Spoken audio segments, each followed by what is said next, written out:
ကဲကျမတို့ဒီနေ့2026ဇန်နဝါရီလ2ရက်နေ့အမေများနေ့ပေါ့နော်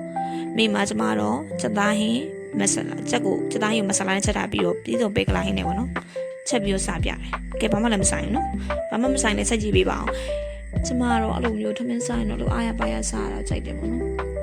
နည်းဖက်ပြီးစားကြတယ်အနောက်ကတော့ background တော့တိတ်ပြီးလှမနေပေါ့ကွာ background တော့တိခန့်ကြည့်ပေးဒါကျမရဲ့အကြိုက်ဆုံးနေရပေါ့ကျမထမင်းစားရတာပြီးမှဆိုလွတ်လပ်တယ်လို့ခံစားရတယ်အေးချမ်းတယ်လို့ခံစားရတဲ့နေရပေါ့နော်အဲဒါကြောင့်မို့ကျမဒီနေရာမှာစားဖို့ရည်ရွယ်လိုက်တာပေါ့နော်ကဲဆက်သွားမယ်ခုနကပြောခဲ့တဲ့ပါဇန်နဝါရီလ2ရက်နေ့အမေများနေ့ဆိုတော့ကျမမိဘကိုရန်တိတဲ့ထဲမှာတော့မပါပါဘူးဒါပေမဲ့မိဘတွေတခြားကျန်တာဟာတွေကိုချက်ကျွေးပြတယ်ပေါ့နော်ပြောမှဆိုအားတဲ့ချိန်တော့ကိုမိဘကိုတော့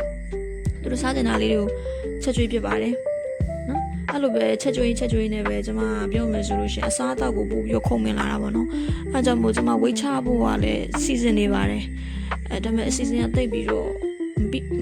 မအောင်မြင်ဖြစ်နေပါတော့ကဲကျမရဲ့ဗီဒီယိုအဆုံးထိကြည့်ရှုလို့ရက်စင်တဲ့ကျေးဇူးများတင်ပါတယ်နောက်ဗီဒီယိုမှာပြန်တွေ့မှာပါ Okay bye